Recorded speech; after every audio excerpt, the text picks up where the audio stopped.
The wind whispered secrets across the Montana Territory, where fortunes were carved from wilderness and a man's worth was measured by the cattle that bore his brand.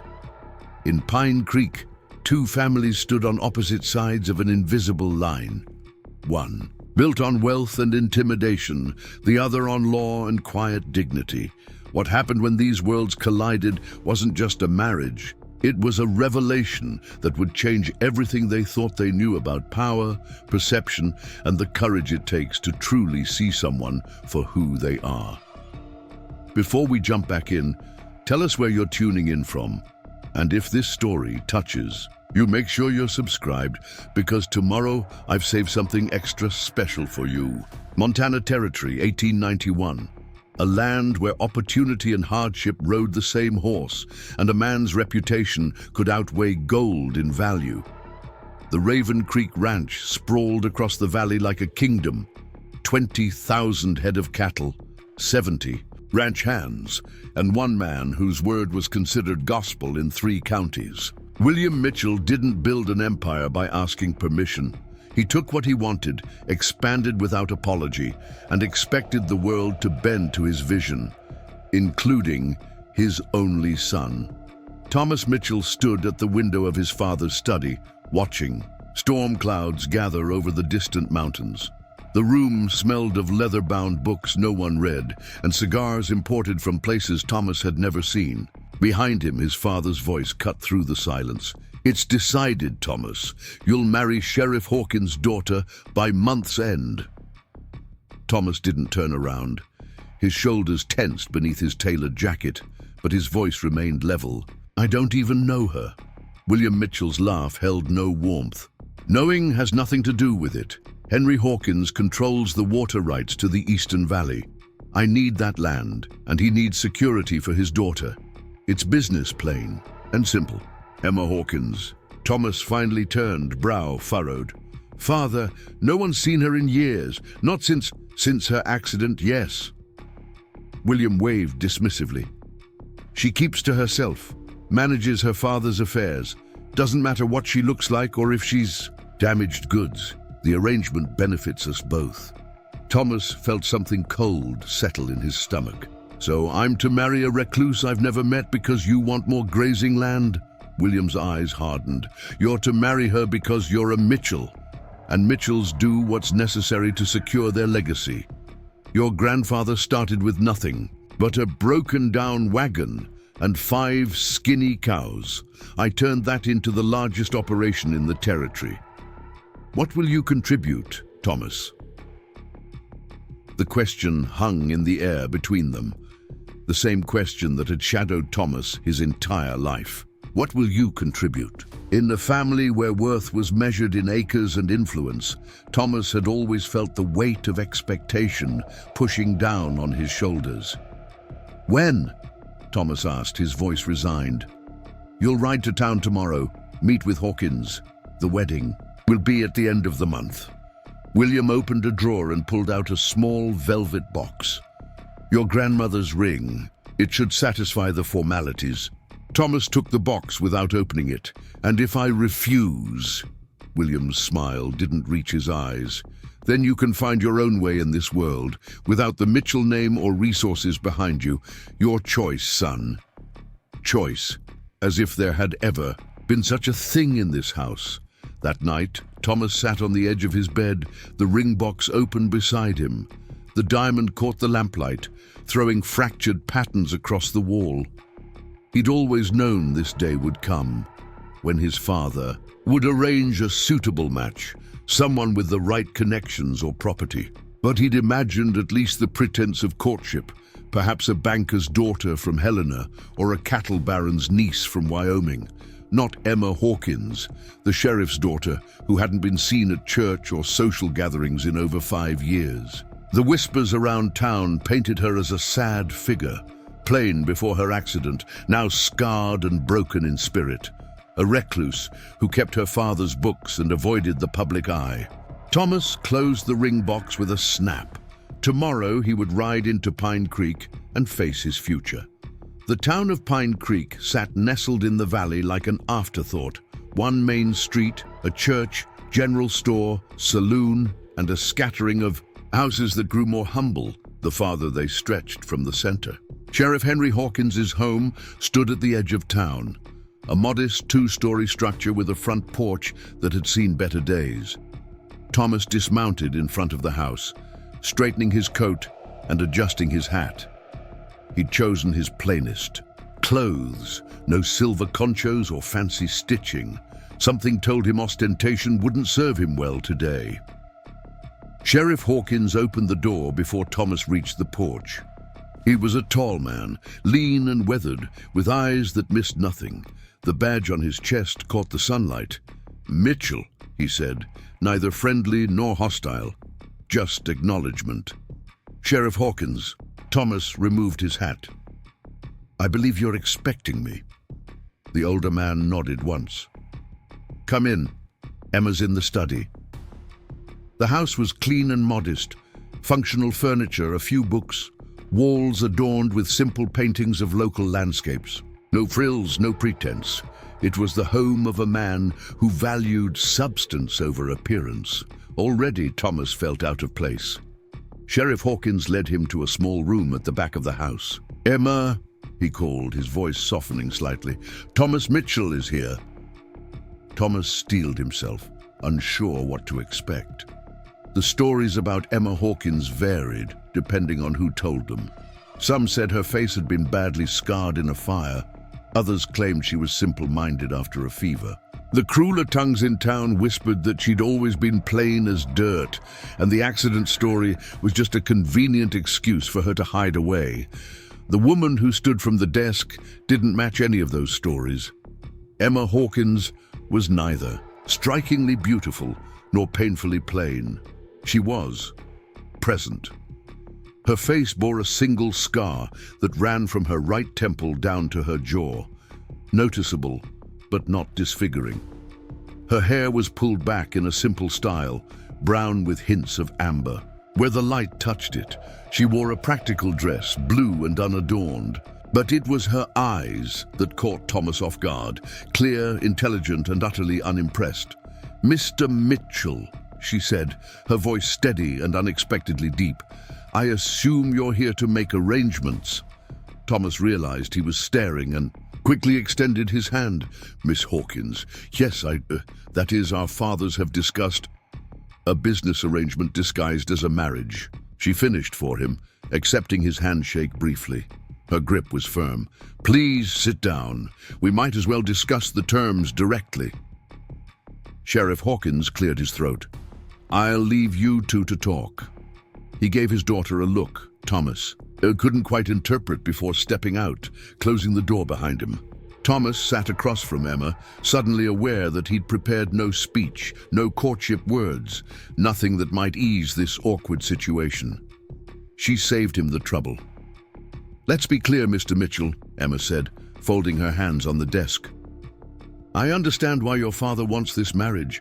The Eastern Valley water rights would complete his holdings and give him control of the entire watershed. What I don't understand is why you've agreed." The directness caught Thomas off balance. My father believes it's a sensible match." "That's not what I asked." Her eyes remained steady on his face. "Why have you agreed?" Thomas shifted in his seat. The truth felt too raw to speak aloud to a stranger, even one he was supposedly going to marry. "I'm a Mitchell. This is what's expected." Something in Emma's expression shifted, not softening exactly, but a flicker of recognition. "And you always do what's expected?" "Don't you?" Thomas countered. A small smile touched her lips, then vanished. "Fair point, Mr. Mitchell." "Thomas," he said, surprising himself, "if we're to be married, you might as well use my given name." Emma studied him for a moment before nodding. "Thomas, then. I want to be clear about something. I'm not entering this arrangement out of desperation or lack of options. My father needs security as he ages. Your father's protection ensures that happens. I'm doing this for him, not because I believe the stories about myself." Stories. Thomas asked, though he knew exactly what she meant. Please, Emma said with a hint of impatience. I'm aware of what they say in town. The sheriff's damaged daughter, too plain and scarred to find a proper husband, hiding away in shame. She touched the scar on her face briefly. I don't hide because I'm ashamed, Thomas. I stay away because most people aren't worth the effort of conversation. The bluntness of her statement startled a laugh out of him. That's refreshingly honest. I don't see the point in pretending, Emma said. This arrangement will work better if we're direct with each other. I don't expect romance or devotion. I expect respect and cooperation. Can you offer that? Thomas found himself nodding. Yes, I believe I can. Good. Emma opened a drawer and pulled out several papers. These are the terms my father and I have drafted. The water rights transfer to Mitchell holdings upon our marriage, but remain in my name. Should the marriage dissolve for any reason, they revert fully to me. I maintain separate ownership of this house and the surrounding 5 acres. I'll move to Raven Creek Ranch as expected, but this property remains mine. Thomas blinked, taken aback by her businesslike approach. You've thought this through. Preparing and narrating this story took us a lot of time, so if you are enjoying it, subscribe to our channel. It means a lot to us. Now back to the story. One of us had to, Emma replied, sliding the papers toward him. Review these with your father. If the terms are acceptable, we can proceed with the wedding at month's end. Thomas took the papers, noticing the precise handwriting and careful legal language. Did you draft these yourself? Yes, Emma said simply. I've managed my father's affairs for years. Legal documents aren't particularly mysterious once you understand their function. Thomas folded the papers and tucked them into his jacket pocket. An uncomfortable silence settled between them. He cleared his throat. I brought something. He reached into his pocket and pulled out the velvet box. It's tradition, I suppose. Emma looked at the box without reaching for it. Your mother's ring? Grandmother's, Thomas corrected. If you'd rather choose something else. No, Emma said, it's fine, but perhaps we can dispense with you getting on one knee. This isn't that kind of proposal. Thomas felt his face warm. Of course. He opened the box and held it out. Emma took the ring and slipped it onto her finger without ceremony. It was slightly too large. I'll have it sized, she said practically. Thomas found himself at a loss for words. He'd expected tears, perhaps, either of joy or resignation, or at least some show of emotion. Emma Hawkins seemed entirely unmoved by the whole affair. Is there anything else we need to discuss today? She asked. No, I don't believe so. Emma stood, signaling the end of their meeting. Then I'll see you at the church on the 30th, unless your father objects to the terms. Thomas stood as well, hat in hand. And if he does? Emma met his gaze directly. Then we'll negotiate. But I won't be taken advantage of, Thomas, not even for my father's sake. As Thomas rode back to Raven Creek Ranch, his mind kept returning to Emma Hawkins. She wasn't what he expected, not the pitiable recluse, not the damaged goods that town gossip had painted. She was composed, intelligent, and more prepared for this arrangement than he was. The wind picked up as he crested the hill overlooking his father's land. 20,000 acres of the finest grazing land in the territory, and soon the eastern watershed would complete the empire. All secured through his marriage to a woman who looked at him like he was a problem to be solved, rather than a husband to be welcomed. Thomas wasn't sure whether to feel relieved or insulted, but one thing was certain. Emma Hawkins was not the simple solution his father had imagined. She had terms, conditions, and a spine of steel beneath her plain blue dress. And Thomas couldn't help but wonder what other surprises she might have in store. When he returned to the ranch, his father was waiting in the study, tumbler of whiskey in hand. Well, is it done? Thomas placed the legal papers on the desk. Not quite. She has conditions. William Mitchell's expression darkened as he leafed through the documents. What kind of game is Hawkins playing? These terms are her terms. Thomas interrupted. Miss Hawkins drafted them herself. William looked up sharply. The daughter? Since when does she? She manages all her father's affairs, Thomas said, finding an unexpected satisfaction in his father's surprise. And she's quite clear on what she'll accept. William's face flushed with anger. I won't be dictated. To buy some what, father? Thomas asked quietly. Some woman who's protecting her interests. The water rights are still yours to use. She's just ensuring she's not left with nothing if things go badly.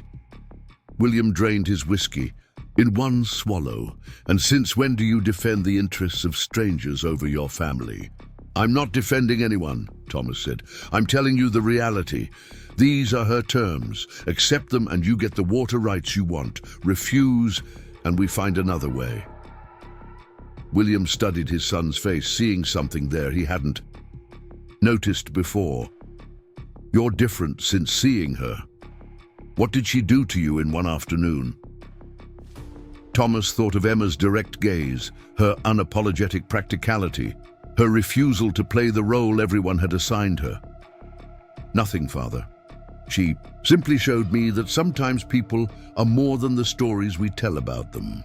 William grunted, turning back to the papers. Fine, I'll have my lawyer review these. If they're not too outrageous, we'll proceed. The 30th, you said? Yes, Thomas confirmed. A small ceremony. Small? William scoffed. Nonsense. A Mitchell wedding is an event. We'll invite everyone who matters in the territory. Thomas shook his head. She won't want that. What she wants is irrelevant, William said dismissively. This is about showing our position. The marriage may be her father's idea, but it will happen on Mitchell terms. Thomas felt a flicker of unease. Father, I don't think. That's right. You don't think, William cut him off. That's why I handle these matters. Now go get cleaned up for dinner. We have planning to do. As Thomas left the study, he couldn't shake the feeling that his father was underestimating Emma Hawkins.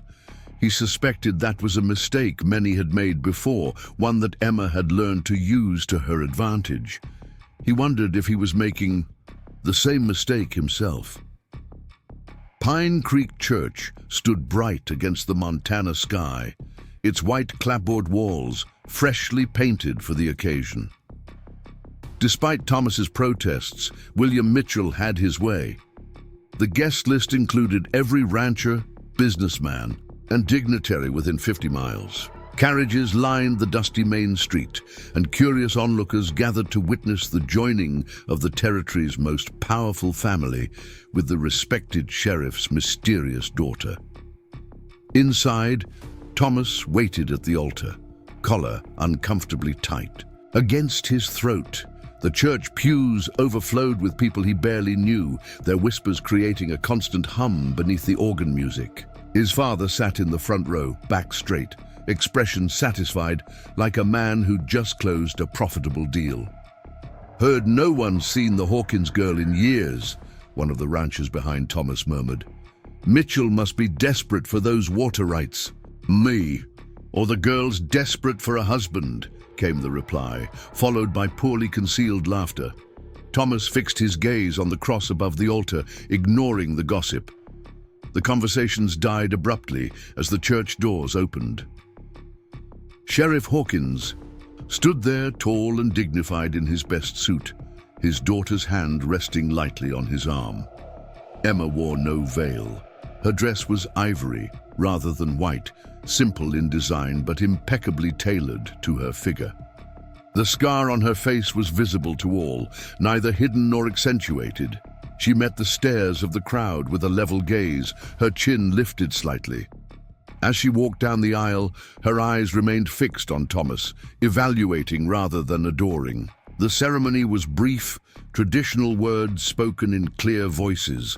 When the minister pronounced them husband and wife, Thomas leaned forward awkwardly, unsure how to proceed. Emma solved the dilemma by offering her cheek. The brief contact was formal, a seal on a contract rather than a lover's kiss. The reception at the Pine Creek Hotel was William Mitchell's grand statement. Champagne brought in by train from San Francisco, a 5-course meal, and a small orchestra from Helena. The room buzzed with conversation and speculation, eyes constantly darting toward the new couple seated at the head table. "You look uncomfortable," Emma observed quietly, sipping water rather than champagne. "I am," Thomas admitted, surprising himself with his honesty. "This spectacle wasn't my idea. I gathered that." Her lips quirked slightly. "Your father enjoys making statements, at the expense of others, usually." Thomas glanced at William, who was holding court with the territorial judge and 2 wealthy merchants. "And you allow it?" The question hung between them, simple yet loaded. Before Thomas could respond, the first of many well-wishers approached their table, the banker and his wife, all smiles and studied politeness. "Mrs. Mitchell," the banker's wife said, the name sounding strange applied to Emma. "What a lovely, intimate ceremony. Will you be hosting social gatherings at Raven Creek now?" The previous Mrs. Mitchell was known for her spring socials. "I haven't decided," Emma replied evenly, "though I suspect my interests differ somewhat from my mother-in-law's." "Of course," the woman said, her smile tightening. "Well, we look forward to seeing more of you now that you've emerged back into society." As they moved away, Thomas saw Emma's knuckles whiten around her water glass. "You don't have to hold social gatherings," he said quickly. "The ranch is busy enough. Without, do you think I'm afraid of them?" Emma asked, her voice low but intense. "That I've hidden away because I can't bear their stares or pity?" Thomas blinked, taken aback. "I didn't mean... My isolation was my choice, Thomas, not my prison." She set down her glass carefully. "I simply found most social obligations to be tedious exercises in falsehood. Why waste hours with people whose primary concern is appearances?" Before Thomas could respond, his father appeared behind them, clapping a heavy hand on his shoulder. "Oh, come you two. People expect you to open the dancing." Emma's expression closed like a book. "I don't dance, Mr. Mitchell." William's smile remained fixed, but his eyes hardened. "Everyone dances at their wedding, my dear. Tradition." "Not in this bride," Emma said simply. The tension stretched between them. William Mitchell, unaccustomed to being refused, and Emma Hawkins Mitchell, unmoved by his expectations. Thomas cleared his throat.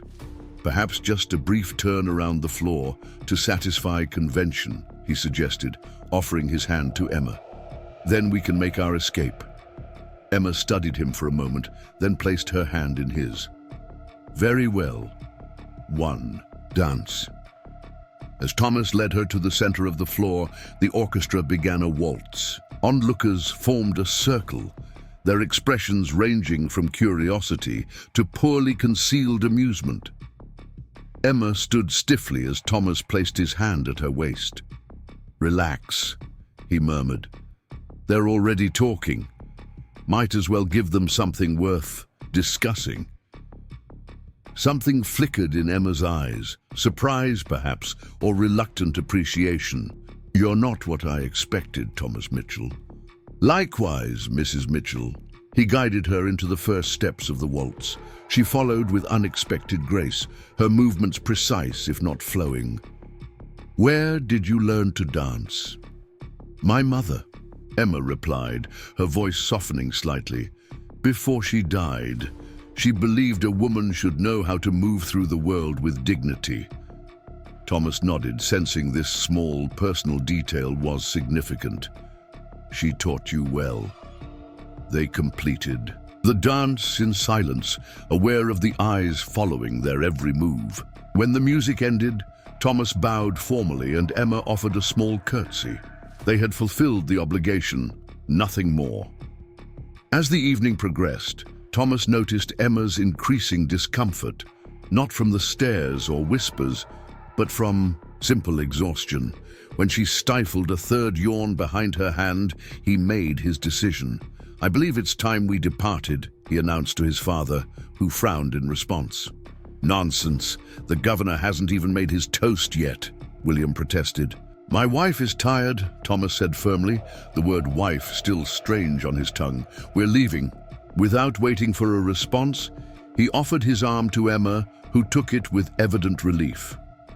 They made their way through the crowd, accepting congratulations with polite nods, until finally reaching the doors. Outside, the evening air was cool and clean after the stuffiness of the reception. "Thank you," Emma said quietly as they walked toward the waiting carriage. "For what?" "For noticing." She didn't elaborate further. The carriage ride to Raven Creek Ranch passed in silence. Thomas watched the landscape change from town buildings to open prairie, finally giving way to the rolling hills of Mitchell Land. Beside him, Emma sat straight-backed, her profile illuminated by moonlight. Neither awkward nor comfortable, they existed together in a strange limbo of new acquaintance and permanent commitment. Raven Creek's main house appeared on the horizon, lamplight glowing in its windows. Built by William Mitchell when his fortunes first turned, it was an impressive structure, 2 stories of solid timber with a wide porch wrapping around 3 sides. In daylight, it commanded a view of the entire valley, a physical manifestation of Mitchell ambition. The carriage pulled to a stop, and Thomas stepped down first, offering his hand to Emma. She took it briefly, then gathered her skirts and ascended. The porch steps. Mrs. Abernathy, the housekeeper, opened the door before they reached it. "Welcome home, Mr. Thomas." The older woman's eyes moved curiously to Emma. "And Mrs. Mitchell, your rooms are prepared." "Thank you, Mrs. Abernathy," Thomas said. "This is a long day for both of us. We'll retire directly." The housekeeper nodded, though her expression betrayed her surprise. A wedding night typically involved more ceremony, more tradition. But nothing about this union had been typical. Thomas led Emma up the stairs to the east wing.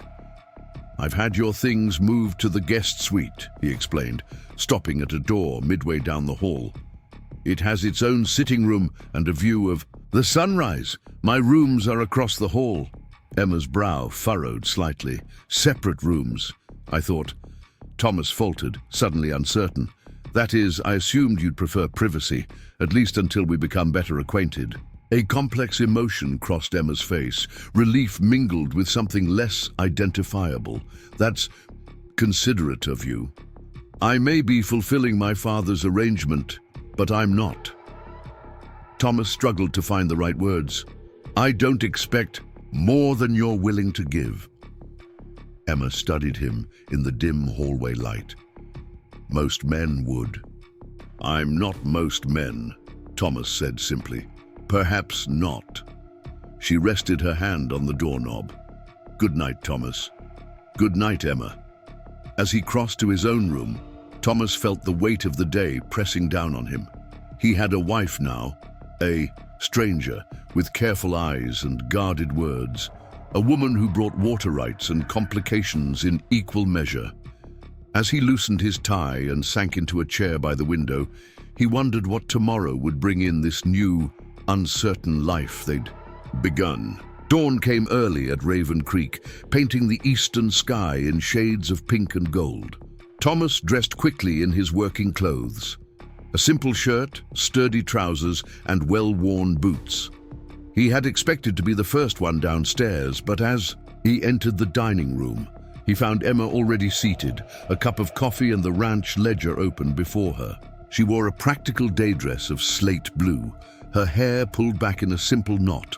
No sign remained of the bride from yesterday, replaced by a woman ready for whatever the day might bring. "Good morning," Thomas said, momentarily thrown by her presence. "You're up early."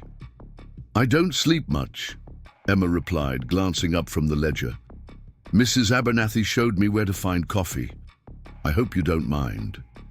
"Of course not." Thomas poured himself a cup and sat across from her. The ledger? I was curious about ranch operations. Her finger traced down a column of figures. You run a significant enterprise. Thomas felt a flicker of defensiveness. My father built it from nothing and maintains it with meticulous record-keeping, Emma observed, though your cattle prices seem lower than market value in the eastern sales. Thomas frowned, reaching for the ledger. Emma turned it toward him, pointing to a specific entry. Here, you sold 200 head to Dawson Company in February at $8 per head, when the Helena market was paying $11. Dawson is a reliable buyer, Thomas explained. We've worked with them for years. At a 27% discount, Emma noted. That's a substantial concession for reliability. Thomas studied the figures with growing unease. She was right. I'll look into it. Emma closed the ledger. Your operation, your decision. I merely noticed the discrepancy. Their conversation paused as Mrs. Abernathy entered with breakfast. Eggs, bacon, toast, and preserves. As the housekeeper fussed over the placement of dishes, Thomas observed Emma's composed demeanor, the way she thanked the older woman with genuine warmth. Will you be joining your father in the study today, Mr. Thomas? Mrs. Abernathy asked. He mentioned wanting to discuss the North Pasture rotation. Later, perhaps, Thomas replied. First, I should show Mrs. Mitchell around the property. Emma looked up, surprise evident in her expression. That's not necessary. I'm sure you have more important duties. Getting acquainted with your new home seems important enough, Thomas said, surprised by his own insistence, unless you'd prefer to settle in quietly. A moment's consideration crossed Emma's face. No, I'd like to see the ranch. Thank you. After breakfast, Thomas led Emma to the stables. Do you ride? Yes, she replied simply. The stable master brought out Thomas's bay gelding, and after a brief consultation, a dappled mare for Emma. Thomas watched with interest as Emma inspected the saddle and bridle before allowing the stable hand to help her mount. She sat the horse with confident ease, gathering the reins in practiced hands. My father insisted I learn, she explained, noticing his observation. Said a person in Montana who can't ride is at the mercy of those who can. Your father sounds like a practical man. He is. A small smile touched her lips, though he'd call it common sense. They rode out from the ranch house following a well-worn trail that wound through pastures where cattle grazed in the morning sun. Ranch hands tipped their hats as they passed, curiosity evident in their quick glances at Emma. Thomas pointed out landmarks and boundaries, explaining the operation in terms more detailed than he might have used with another woman. Emma listened, attentively, asking occasional questions that revealed her understanding of land management and livestock. The creek runs year-round, Thomas explained as they stopped beside a clear stream. But it's not enough for the eastern expansion. That's why your father's water rights were so important to my father. Emma dismounted, leading her horse to drink. And to you? Thomas hesitated, then dismounted as well. I've never questioned my father's vision for the ranch. That's not an answer. No, Thomas admitted. It's not. He watched the water flow over smooth stones. The truth is, I've never considered an alternative. This land, these cattle, it's all I've ever known. And all you've ever wanted? Emma's question was gentle but probing. Thomas found himself unable to respond immediately. Had he ever wanted something different? Had he ever allowed himself to consider other possibilities? Before he could formulate an answer, a shout drew their attention. One of the ranch hands was galloping toward them, urgency in his posture. Mr. Mitchell, fire in the south pasture, winds pushing it toward the timber stand. Thomas was instantly alert. Round up the men, get the water wagons, we'll meet you there. He turned to Emma. I need to go, she said firmly. I'll follow. There was no time to argue. Thomas swung into the saddle and spurred his horse toward the rising plume of smoke on the horizon. Behind him, he heard Emma's mount keeping pace.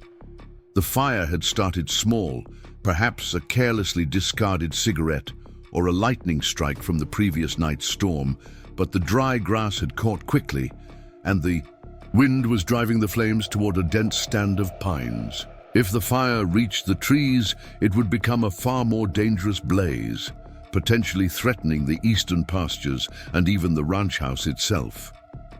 Ranch hands were already forming a line, beating at the flames with wet blankets and shovels.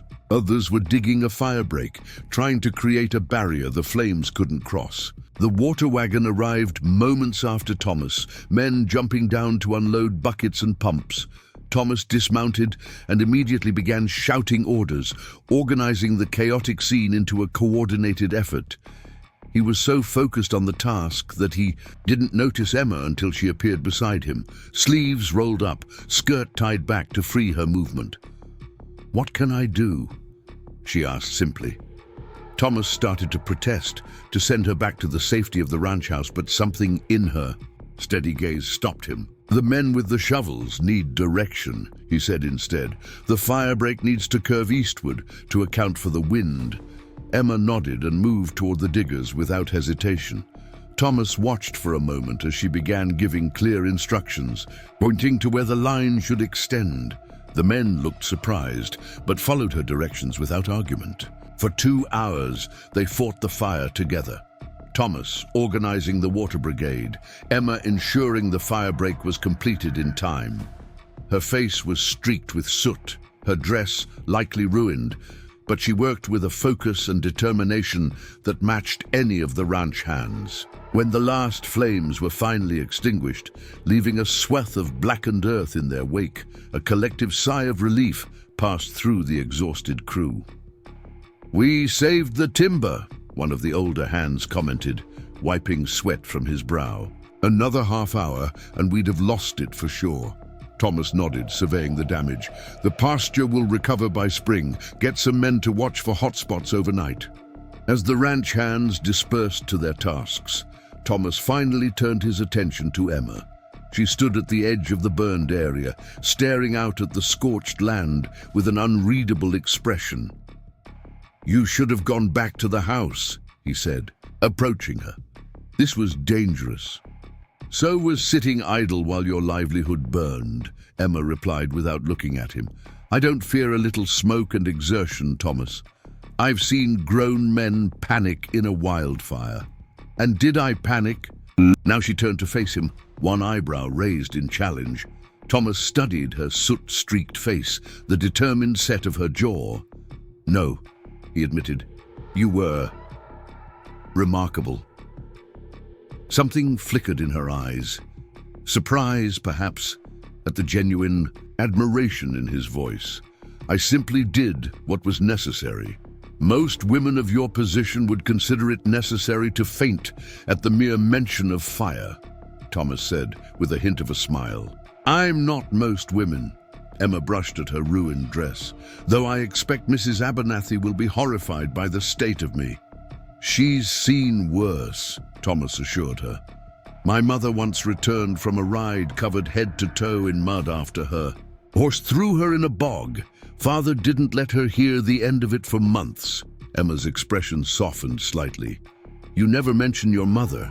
"She died when I was 15, Thomas said, the familiar ache dulled by time, but never completely absent.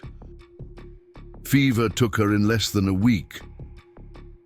"I'm sorry," Emma said quietly.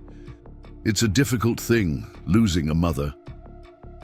A moment of understanding passed between them, the shared experience of that particular loss creating a brief connection. Thomas cleared his throat. "We should head back. You must be exhausted." As they rode toward the ranch house, Thomas found himself stealing glances at the woman beside him. Emma Hawkins Mitchell was not what anyone in Pine Creek would have expected. Beneath her quiet exterior and practical demeanor lay a strength and capability that had surprised even him. She had faced the fire without hesitation, had given clear commands that saved valuable timber, had worked alongside men without complaint or weakness. The gossips who pitied the sheriff's reclusive daughter would scarcely believe the woman he'd witnessed today. Thomas himself was still processing the revelation. This arranged marriage, this business transaction disguised as a union, had just become considerably more complicated because Emma Hawkins Mitchell wasn't a burden to be tolerated for the sake of water rights. She was, potentially, an ally. And Thomas found himself increasingly curious about what other surprises his new wife might have in store. When they reached the ranch house, Mrs. Abernathy met them at the door, her exclamation of dismay at their appearance quickly giving way to efficient action. She dispatched a young maid to draw baths for both of them and hurried off to prepare a late lunch. "I'll have your things sent to your room," Thomas told Emma as they stood awkwardly in the entrance hall. "Thank you." Emma hesitated, then added, "Your men worked well today. They respect you." "They're good men," Thomas replied. "Many have been with the ranch since I was a boy." Emma nodded thoughtfully. "A ranch is only as strong as the hands that work it. My father would say it's only as strong as the man who owns it. And what would you say?" Emma's gaze was direct, assessing. Thomas considered the question seriously. "I'd say it's a partnership between the land, the animals, the men, and the family. Take any piece away, and the whole suffers." Something in Emma's expression softened. A wise perspective. Before Thomas could respond, Mrs. Abernathy returned to announce their baths were ready. Emma excused herself, leaving Thomas to wonder at the strange day they'd shared, from awkward newlyweds, at breakfast to fellow firefighters by noon. Nothing about this marriage was proceeding as he'd expected. In her room, Emma sank into the copper tub with a sigh, letting the warm water ease her aching muscles. Fighting the fire had been exhausting, but exhilarating too, a purposeful task, where her abilities were valued rather than questioned. The surprise in Thomas's eyes when he called her remarkable lingered in her mind. She hadn't come to Raven Creek expecting admiration or understanding. She had agreed to this arrangement for practical reasons: security for her father, protection for her inheritance, a position that would shield her from the pitying stares of Pine Creek's residents. Her expectations of Thomas Mitchell had been shaped by his father's reputation, arrogant, entitled, accustomed to having his way. But Thomas had surprised her.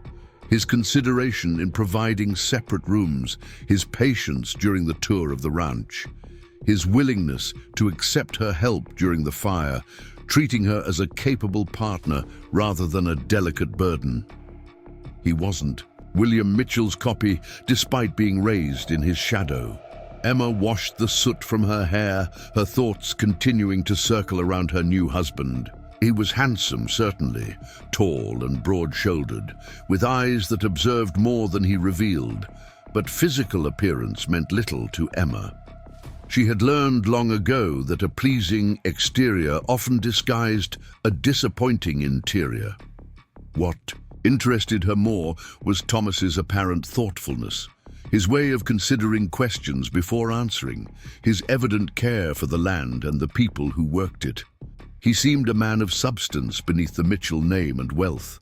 But he was also a man accustomed to following his father's lead, to accepting rather than questioning. The Thomas Mitchell who had appeared at her father's house to propose had been resigned to his fate. The man who had worked beside her fighting the fire had shown glimpses of something more: independence, conviction, genuine concern. Emma wasn't naive enough to mistake courtesy for affection or shared purpose for partnership. This was still a marriage of convenience, a business arrangement with legal boundaries. But perhaps it didn't have to be the cold, distant coexistence she had prepared herself for. She emerged from her bath, refreshed but thoughtful, dressing in a simple skirt and shirtwaist. Her hair, still damp, was braided and pinned in a practical, Style. As she made her way downstairs, Emma heard voices from William Mitchell's study, one raised in anger, the other measured but firm. Completely inappropriate. William's voice carried through the partially open door. The new Mrs. Mitchell, fighting a pasture fire like a common ranch hand? What will people say? I don't particularly care what they say, came Thomas's calmer reply. She helped save the timber stand. Without that fire break, that's not the point, William interrupted. You've married the sheriff's daughter to consolidate our holdings and provide a suitable mistress for this house, not to drag her around the property getting filthy and giving orders to the men. Emma paused in the hallway, torn between withdrawing discreetly and making her presence known. Before she could decide, Thomas spoke again, his voice taking on an edge she hadn't heard before. She is my wife, Father, not a decoration for the parlor. If she chooses to involve herself in ranch operations, that's between Emma and me. This defiance is unlike you, Thomas, William said, his tone shifting from anger to calculation. One afternoon with the woman and suddenly you're challenging my authority. Not challenging, Thomas replied, simply clarifying. Some matters are now mine to decide. A tense silence followed. Emma moved quietly away from the door, continuing down the hallway as if she had just arrived. A moment later, Thomas emerged from the study, his expression clearing. When he saw her, "Emma," he said, composure returning to his features, "I hope you're recovered from our adventure." "Quite refreshed," she replied, giving no indication that she had overheard anything, "though I fear my riding dress is beyond salvation." "Order whatever you need from Helena," Thomas said. "Mrs. Abernathy can take your measurements to the dressmaker." "Thank you," Emma said simply. She hesitated, then added, "I hope the fire didn't disrupt any important business for you today." Thomas's lips quirked in a half-smile. "Nothing more important than protecting the ranch." He offered his arm. "Shall we see what Mrs. Abernathy has prepared for lunch? Fighting fires builds an appetite." As they walked to the dining room, Emma was acutely aware of Thomas beside her, not just his physical presence, but the subtle change in his demeanor. He moved with more confidence, spoke with more assertion. Something had shifted between them during those hours fighting the fire together, some mutual recognition that was slowly altering the careful distance they had maintained. The Emma Hawkins who had accepted Thomas Mitchell's proposal had expected a marriage of convenience, cold, practical, and distant. The Emma Mitchell who sat across from her husband at lunch found herself wondering if she had underestimated not just Thomas, but the possibilities of this unexpected union. The days at Raven Creek Ranch settled into a rhythm as autumn painted, the landscape in russet and gold. Emma rose each morning before dawn, reviewing ledgers over coffee while the house was still quiet. Thomas would join her later, their conversations evolving from awkward politeness to genuine exchanges about ranch operations, local politics, and occasionally literature. They had discovered a shared appreciation for Emerson, though Thomas preferred Thoreau's more practical philosophy. Emma had gradually carved out a place for herself in the daily workings of the ranch. She maintained the financial records with a precision that even William Mitchell grudgingly admired, though he would never say so directly. Her suggestions regarding cattle sales had already saved them considerable money, uncovering a pattern of underpriced transactions that Thomas was now investigating. "The Dawson Company connection troubles me," Thomas said one morning, spreading papers across the dining table. "They've been buying our cattle below market for 3 years now." Emma studied the figures. "And your father approved these transactions?" "Not directly. Jackson handled these sales." Thomas referred to his father's longtime foreman, a man who rarely smiled and never explained himself. "Father trusts him implicitly." "Perhaps too implicitly," Emma murmured, tracing a pattern in the numbers. "These discrepancies are too consistent to be accidental." Thomas's brow furrowed. You're suggesting Jackson is skimming profits? I'm suggesting it's worth examining more closely. Emma's tone was measured, careful. Trust is valuable, but verification is prudent. Thomas gathered the papers, his expression troubled. I'll look into it discreetly. Emma watched him, noting the tension in his shoulders. Your father won't appreciate the questions. No, Thomas agreed. But it's my responsibility now, whether he accepts that or not. The exchange was interrupted by Mrs. Abernathy, who entered with a letter on a silver tray. From town, Mrs. Mitchell, delivered by Sheriff Hawkins's deputy. Emma accepted the envelope, her expression betraying nothing as she recognized her father's handwriting. Thank you, Mrs. Abernathy. Thomas waited until the housekeeper had left before asking, Is everything all right? My father's monthly correspondence. Emma opened the letter carefully. He prefers writing to visiting, says it gives him time to organize his thoughts. As she read, a small crease appeared between her brows. Thomas watched, curious but respectful, of her privacy. After a moment, Emma folded the letter and returned it to its envelope. He's been having trouble with cattle rustlers near the eastern border, she explained. 3 ranches hit in the past month. He's organizing additional patrols. We haven't had trouble here, Thomas noted, but I'll alert the hands to be vigilant. Emma nodded, her thoughts seemingly elsewhere. He also asks if I might visit him next week. Tuesday is his birthday. Thomas hesitated only briefly. Of course. I'll drive you into town myself. The genuine warmth in his offer caught Emma by surprise. That's not necessary. I'd like to, Thomas interrupted, gently, if you don't mind the company. Something unspoken passed between them, a tentative bridge where only measured distance had existed before. Emma nodded, a small smile touching her lips. I'd welcome it. Later that afternoon, Thomas found Emma in the garden behind the house. Mrs. Abernathy had established an impressive kitchen garden years ago, supplying the house with fresh vegetables and herbs throughout the growing season. With fall approaching, much of the harvest was complete, but Emma knelt beside a raised bed of medicinal herbs, carefully cutting sprigs of rosemary and lavender. Mrs. Abernathy says you've been helping with the preserving, Thomas observed, stopping beside her. Emma glanced up, shielding her eyes against the sunlight. I enjoy it. My mother taught me which herbs heal and which preserve. It seems useful knowledge. Thomas knelt beside her, examining the plants with interest. My mother used to make a salve for burns, smelled of witch hazel and something else I never identified. Calendula, perhaps, Emma suggested, or comfrey, both excellent for burns. She hesitated, then asked, Do you miss her still? Your mother? The question was personal, crossing the careful boundaries they had maintained. Thomas considered it seriously. Yes, he admitted, she was. Different from my father. Gentler but strong in her own way. She loved poetry and music. This house was different when she was alive.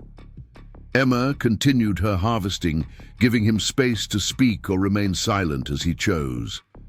Thomas found himself continuing, sharing memories he rarely acknowledged. She used to read to me in the evenings, not just children's stories, but Shakespeare, Wordsworth, Whitman. Father thought it impractical, but she insisted a man needed beauty as well as strength. He smiled faintly. She kept a piano in the parlor, played every evening after dinner. No one's touched it since she died. Emma tied a string around the herb bundles. It's still there? Yes, covered now. Father couldn't bear to hear it, but couldn't bear to remove it either. The things we keep even when they pain us, Emma murmured, almost to herself. Thomas studied her profile, the scar illuminated in the afternoon light. May I ask about your scar? Not if you prefer not to speak of it. Emma's hands stilled briefly, then resumed their methodical work. There was a fire, she said simply, At our previous home before we moved to Pine Creek, I was 14. A lamp overturned in the night. I'm sorry, Thomas said quietly. It was long ago. Emma stood, brushing soil from her skirt. But it changed things. How people saw me, how I saw myself. She met his gaze directly. It's why the rumors don't bother me. I learned early that people's perceptions rarely align with reality. Thomas rose as well, standing close enough to notice the varied colors in her eyes, brown with flecks of amber and gold. Is that why you stopped attending social functions? Because of how people saw you? A complexity of emotions crossed Emma's face. Partly, she acknowledged, but mostly because I found more meaningful ways to spend my time. Books, my father's accounts, learning things that mattered. And what matters, Emma? Thomas asked softly. She considered his question with characteristic thoughtfulness. Understanding, she finally replied. Of people, of numbers, of the world, not just its surface, but its workings. She glanced at him. What matters to you, Thomas? The question caught him unprepared. What did matter to him? For so long, his purpose had been defined by his father's expectations. Run the ranch, expand the holdings, uphold the Mitchell name. He had never questioned whether these things truly mattered to him personally. I'm not sure, he admitted, the honesty surprising them both. The land, I suppose, not just owning it, but belonging to it, caring for it. Seeing things grow and thrive under proper stewardship. Emma nodded, something like approval in her expression. That's a worthy answer. The dinner bell rang from the house, interrupting their conversation. As they walked back, together, Thomas found himself acutely aware of this new territory they were exploring. Personal histories, values, the inner landscapes that defined them beyond their roles and obligations. Emma Hawkins Mitchell was becoming less a stranger, with each passing day revealing depths and complexities he hadn't anticipated. And in her thoughtful questions, Thomas was discovering aspects of himself long overshadowed by duty and expectation. Tuesday morning dawned clear and cool, perfect weather for the drive to Pine Creek. Thomas had the buggy prepared, a lightweight vehicle that would make the journey comfortable for Emma. As they set out from the ranch, the eastern sky was painted in shades of pink and lavender, promising a beautiful day. Emma sat beside him, dressed in a practical traveling outfit of deep burgundy, a small package wrapped in brown paper balanced on her lap.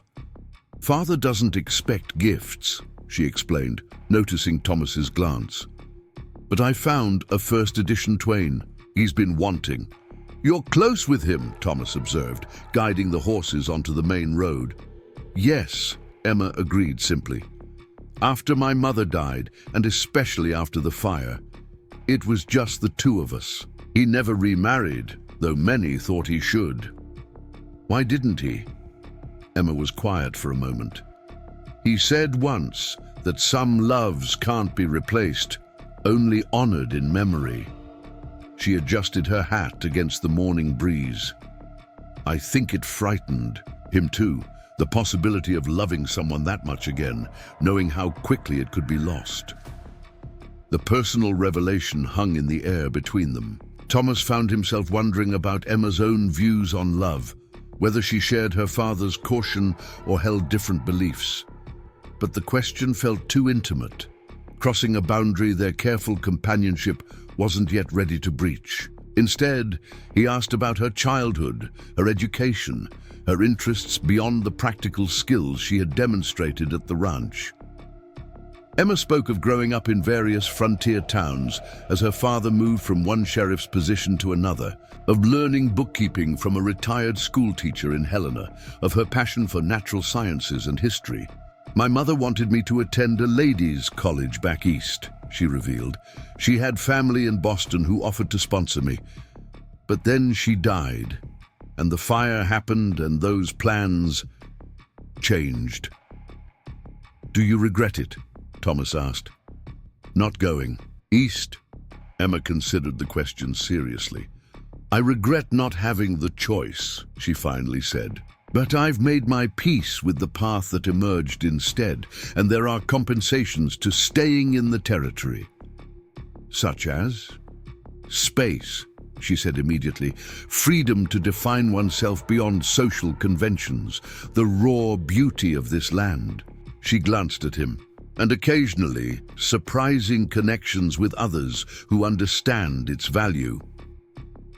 Thomas felt the weight of her words, the subtle acknowledgement of something growing between them, not romance perhaps, but mutual respect, and understanding that transcended their arranged circumstances. Pine Creek appeared on the horizon, the church steeple first, then the scatter of buildings along the main street. As they entered town, Thomas was acutely aware of the curious glances directed their way. Emma Mitchell's first return since her wedding was certain to fuel gossip for weeks to come. We could avoid the main street, Thomas offered, noting Emma's straight posture and lifted chin, her armor against prying eyes. No, she said firmly. I have nothing to hide and nothing to prove. They continued down Main Street past the general store where Mrs. Peterson and Mrs. Collins paused their conversation to stare openly, past the saloon where several cowboys touched their hats respectfully to Thomas while eyeing Emma with undisguised curiosity. Sheriff Hawkins's house looked much as it had the day Thomas came calling, modest but well-maintained, with late-season flowers still blooming in small beds along the front walk. The door opened before they reached it. Henry Hawkins standing on the threshold, his weathered face breaking into a warm smile at the sight of his daughter. Emma, he said simply, opening his arms. Emma stepped into her father's embrace without hesitation, the rare display of physical affection revealing the depth of their bond. Thomas hung back, suddenly feeling like an intruder on a private moment. Sheriff Hawkins released his daughter and extended a hand to Thomas. Mitchell, good to see you bringing her home for a visit. Sir, Thomas nodded, shaking the offered hand. Happy birthday. Come in, both of you, Hawkins said, leading them inside. Mrs. Porter from next door brought over a chocolate cake that would tempt a saint to gluttony. The interior of the house was exactly as Thomas remembered, clean, ordered, modest. But seeing it now through the lens of greater understanding, he noticed details he had missed before. The bookshelf, filled with volumes on law, history and literature. The small collection of fossils displayed on the mantel. The faded daguerreotype of a woman whose eyes matched Emma's. Emma moved through the space with natural ease, hanging her hat and coat before disappearing into the kitchen. Sheriff Hawkins gestured Thomas toward a chair in the small parlor. She looks well, Hawkins observed, his tone casual but his gaze sharp. Settled. Thomas recognized the unspoken question beneath the comment. She's been an asset to the ranch, he said honestly. Her knowledge of accounting has already improved our operations. Hawkins nodded, seemingly satisfied with this practical assessment. And William, how's he taking to having a daughter-in-law with opinions? A hint of a smile crossed Thomas's face. Adjusting, he said diplomatically. Emma doesn't force her views, but they're difficult to dismiss once presented. Always was that way, Hawkins said with quiet pride. Even as a girl, listened more than she spoke, but when she did speak, there was substance to it. From the kitchen came the sounds of Emma preparing coffee. The familiar domestic routine, at odds with the capable woman who had faced down fire and scrutinized ranch accounts. Yet it wasn't contradictory, Thomas realized. Just another facet of a complex person he was still discovering. The day passed pleasantly, with a simple midday meal and conversation that ranged from local news to territorial politics to literature. Thomas observed the easy rapport between father and daughter, the shorthand of shared experiences and values, the mutual respect that defined their relationship. It was different from his own relationship with William, less fraught with expectation and judgment, more grounded in genuine affection and understanding. As afternoon shadows lengthened, Sheriff Hawkins excused himself to make his daily rounds of the town. "Can't neglect duty, even on my birthday," he explained, strapping on his gun belt. "You two make yourselves at home. I won't be long."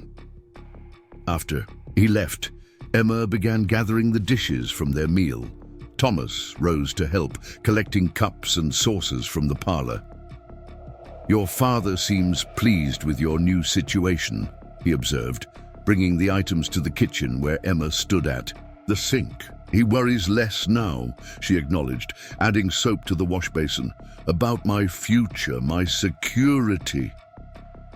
Thomas leaned against the doorframe, watching her methodical movements. Was he concerned before? Emma's hand stilled briefly in the soapy water. He's a sheriff in a territory where law is still flexible. He's made enemies over the years. If something happened to him, he wanted to ensure you were protected. Thomas finished the thought. Yes. Emma resumed washing the dishes, though I told him I could manage on my own if necessary. "I believe you could," Thomas said with genuine conviction, "but perhaps he wanted more for you than mere survival." Emma glanced at him, a flicker of surprise in her expression. "What do you mean?" Thomas chose his words carefully. "There's a difference between surviving and thriving, between independence and isolation." He paused. "Perhaps he didn't want you to face the world alone, even though you're capable of it." Something shifted in Emma's eyes, a recognition perhaps, or a new understanding. Before she could respond, the front door opened with a bang, followed by Sheriff Hawkins's urgent voice. "Emma, Thomas, you need to come quickly." They hurried to the front room, where Hawkins stood with a young deputy, both men grave-faced and tense. "What's happened?" Emma asked, immediately alert. "Rustlers hit the Henderson place this morning," Hawkins explained. "Jim Henderson's been shot. Martha's beside herself. I need to gather a posse to track these men, but someone needs to see to the Hendersons first." "I'll go," Emma said without hesitation. "Is Dr. Wells with them?" "On his way from Riverdale," the deputy supplied, "but it's a 3-hour ride in good conditions. Then there's no time to waste." Emma was already reaching for her coat. "Thomas, will you come with me? Martha may need help with Jim." Thomas nodded immediately. "Of course. Let me hitch the buggy." Sheriff Hawkins placed a hand on his daughter's shoulder. "Be careful, Emma. These rustlers are more dangerous than the usual sort. They've been hitting ranches systematically and they don't leave witnesses." "All the more reason to hurry to the Hendersons," Emma replied, her expression resolute. Within minutes, they were on the road to the Henderson Ranch, located about 4 miles outside Pine Creek. Thomas urged the horses to a brisk pace, aware of Emma's tense posture beside him. "You know the Hendersons well?" he asked, trying to prepare himself for what they might find. "Martha taught school when I was a girl," Emma explained. "Jim built half the buildings in Pine Creek, including our house after the fire. Good people." She twisted her hands in her lap. "They have 3 children. The youngest is only 8. Thomas reached over, briefly covering her restless hands with one of his. "We'll do what we can for them." The Henderson Ranch came into view, a modest homestead with a small barn and corral. Several horses were gathered in the yard, indicating others had already arrived to help. Thomas brought the buggy to a stop, and Emma was moving before the wheels had fully settled, hurrying toward the house with purpose in her stride. Inside, they found a scene of controlled chaos. Martha Henderson, a small woman with graying hair and capable hands, directed several neighbors in various tasks while keeping a watchful eye on the back bedroom, where, presumably, her husband lay, wounded. "Emma!" Martha exclaimed, momentary relief breaking through her worried expression. "Thank God.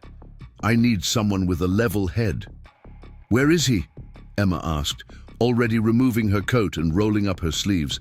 Back bedroom, bullet. Took him in the shoulder when he tried to stop them taking his best breeding stock. He's lost a lot of blood. Martha's composure wavered slightly. Doc Wells is still more than an hour out. I'll see to him, Emma said, with quiet authority. She glanced at Thomas. I'll need hot water, clean cloths, and my father's medical. Get from the buggy, small black case under the seat. Thomas nodded and turned to retrieve the items, impressed by Emma's immediate command of the situation. When he returned with the medical case, Emma was already in the bedroom, assessing Jim Henderson's condition with practiced movements. The rancher lay pale and still on the bed, his shirt cut away to reveal a jagged wound in his left shoulder. Blood had soaked through a makeshift bandage, and his breathing was shallow and rapid. How bad? Thomas asked quietly, setting the case beside her. The bullet passed through, which is fortunate, Emma replied, opening the case to reveal an organized collection of medical supplies. But he's lost too much blood, and there's risk of infection. She looked up at Martha, who stood anxiously in the doorway. When did this happen? About 3 hours ago, Martha answered. The boys from the Peterson place helped get him inside and sent for the doctor right away. Emma nodded, her focus returning to the wounded man. I need to clean the wound properly and stop any further bleeding. Thomas, can you help hold him still if he wakes? This will be painful. Thomas moved to the head of the bed, placing his hands firmly but gently on Henderson's uninjured shoulder. Ready when you are.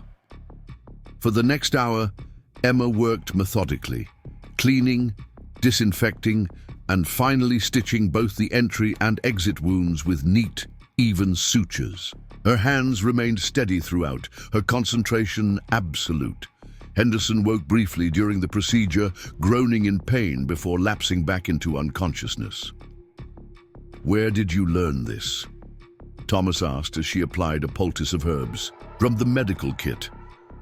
Necessity, Emma replied simply. After my father became sheriff, wounded men sometimes came to our door. The nearest doctor was often days away. She began wrapping clean bandages around Henderson's shoulder. My mother taught me first. After she died, I studied medical texts and learned from an old army surgeon who passed through Pine Creek. Thomas watched her work, seeing yet another dimension of this woman he had married.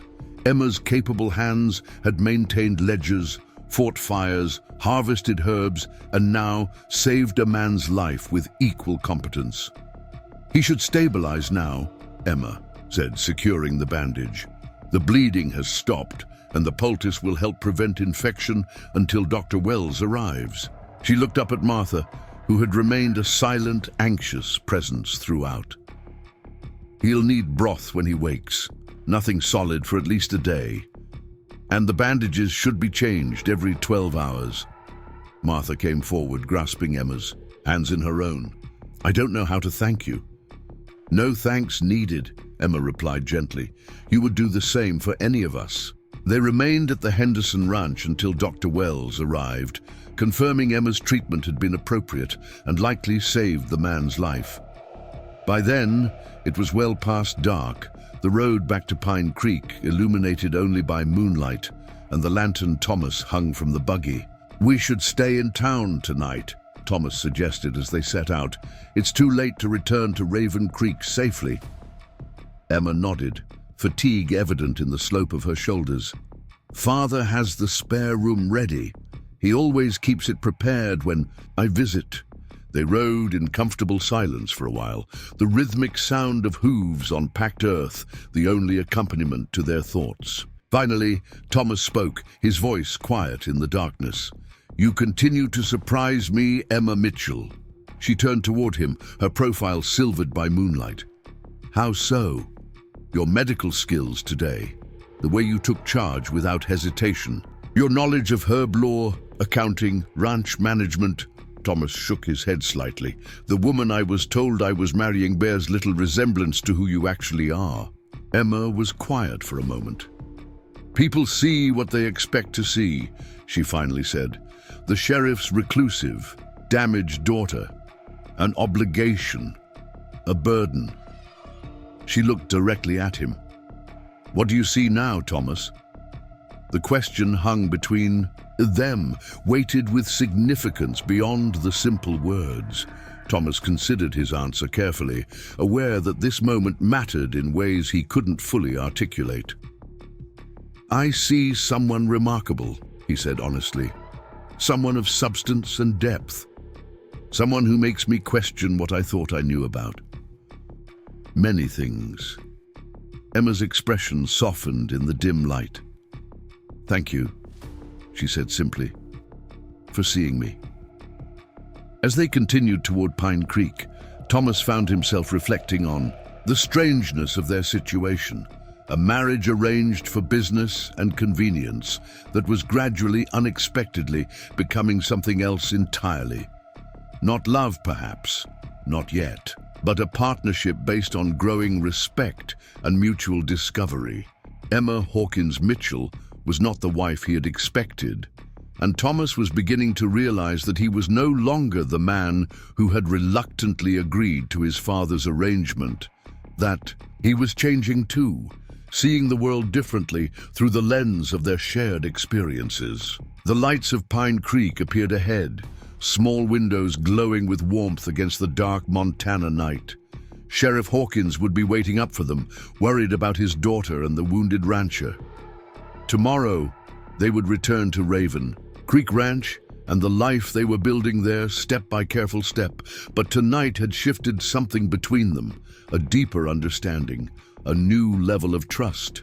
And as Thomas guided the horses down the quiet main street, he found himself looking forward to whatever revelations tomorrow might bring. The ride back to Raven Creek the following day was filled with a comfortable silence, both Emma and Thomas, absorbed in their own thoughts after the events at the Henderson Ranch. The landscape stretched before them, painted in autumn gold and bronze, the mountains in the distance crowned with the first dusting of snow. Winter would come early to Montana. This year, the signs were all around them. As they approached the ranch, Thomas noticed a cluster of activity near the main corral. Several ranch hands gathered, William Mitchell's distinctive figure at the center, gesturing emphatically. Thomas slowed the buggy, a sense of unease settling over him. "Something's wrong," he murmured, more to himself than to Emma. Emma straightened beside him, her gaze sharpening as she assessed the scene. "Jackson is there," she noted, referring to the foreman whose business dealings had raised questions. "And your father seems agitated." Thomas guided the buggy directly to the gathered men rather than continuing to the house. As they drew closer, William Mitchell's voice carried to them, harsh with anger. 50 head missing, and not one of you noticed until this morning. What am I paying you for?" The ranch hands stood awkwardly, hats in hand, none meeting the cattle baron's glare. Directly, Jackson stood slightly apart, his weathered face impassive. Thomas pulled the buggy to a stop and stepped down, offering his hand to help Emma. "Father, what's happened?" William turned, his expression darkening further at the sight of his son and daughter-in-law. "Rustlers," he spat. "Hit the north, pasture last night. 50 of our best breeding stock gone." Thomas frowned. "The same ones who attacked the Henderson place." "Henderson?" William looked momentarily confused, then dismissive. "What does that small-time operation have to do with this?" "Jim Henderson was shot yesterday, trying to protect his cattle," Emma explained, her voice level despite William's tone. "The sheriff believes it's an organized group targeting ranches throughout the region." William's gaze narrowed at Emma's. "Intervention. This is ranch business, Mrs. Mitchell, not something that concerns—" "Actually, Father," Thomas interrupted, his voice firmer than usual, "Emma's insights may be valuable here. The rustlers have established a pattern, and her father is leading the investigation." A tense silence followed, William's surprise at his son's contradiction evident in his expression. Finally, he turned to Jackson. "Take Peterson and Coleman. See if you can pick up their trail before dark." Jackson nodded once and moved to execute the order. As the men dispersed, William gestured sharply for Thomas to follow him toward the house. Emma remained by the buggy, understanding the unspoken expectation that she not participate in the discussion. Thomas hesitated, then addressed his father directly. "Anything you need to say to me can be said in front of my wife." Another charged silence descended. William's jaw tightened, but after a moment, he gave a curt nod. "Very well. Both of you, my study. Now." The walk to the house was tense, William striding ahead, while Thomas and Emma followed at a measured pace. Emma touched Thomas's arm briefly, a silent question in her eyes. He nodded slightly. Yes, this confrontation was necessary, and yes, he wanted her presence. In the study, William poured himself a generous measure of whiskey without offering any to them. He drank half in one swallow before turning to face them, his expression hard. 50 head of purebred Hereford stock. He began without preamble. "Do you have any idea what that represents in value?" "Approximately $5,000, Emma answered quietly, "based on current market prices for breeding stock." William's gaze snapped to her, surprise briefly replacing anger. "Precisely, $5,000 stolen while you two were visiting the sheriff on some social call." "It was hardly a social call," Thomas responded. "Sheriff Hawkins is organizing a response to these rustlers, the same ones who've likely taken our cattle." "And yet he failed to prevent them hitting the largest ranch in the territory," William observed sarcastically. Emma stepped forward slightly. "The rustlers are strategic, Mr. Mitchell. They've been working their way through smaller operations, learning patterns and testing responses. Moving on, Raven Creek represents an escalation and confidence in their methods." William studied Emma with reluctant interest. "You seem well informed on criminal thinking, Mrs. Mitchell." "My father has been sheriff in 3 different counties," Emma replied steadily. "I've listened to his assessments of similar situations over many years. And what would the good sheriff recommend now?" The question held a hint of mockery, but also genuine curiosity. "Coordination between ranches," Emma said without hesitation. "Increase night patrols, not just on your land, but along shared boundaries. These men know the territory. They're likely not strangers to the area." William drained his whiskey, considering her words. "You believe they're local?" "Or they have local knowledge," Emma clarified. "Their timing, their targets, their escape routes all suggest familiarity with ranch operations and the landscape." Thomas watched this exchange with growing admiration for Emma's composure and insight. She stood in his father's domain, facing his intimidating manner without flinching, offering valuable perspective where another might have remained silent. "Thomas," William turned his attention to his son, "double the night patrols starting immediately. I want men at every boundary of our property, armed and alert." "Understood," Thomas nodded. "And I'll ride to the neighboring ranches tomorrow. Coordinate our efforts as Emma suggested." William's mouth tightened at this acknowledgement of Emma's contribution, but he didn't object. "These thieves have taken Mitchell property. I want them found and dealt with." "The law should handle them, Father," Thomas said firmly. "When we find them, we'll bring them to Sheriff Hawkins." "The law," William scoffed. "Out here we make our own justice." "Not anymore," Thomas countered. "Those days are passing, whether you accept it or not." "Adieu," William slammed his empty glass down on the desk. "When did you become so soft, Thomas, so willing to defer to others instead of taking what's yours by right?" "It's not softness to respect the law," Thomas replied evenly. "It's civilization. Progress." A contemptuous laugh escaped William. "Progress? Letting thieves live to steal again? Allowing your wife to speak for you in business matters? Is that your idea of progress?" Emma's expression remained neutral, but Thomas saw the Slight stiffening of her posture at William's words. His own anger rose, not hot and explosive like his father's, but cold and resolute. "My wife speaks because she has valuable insights," Thomas said, each word deliberate.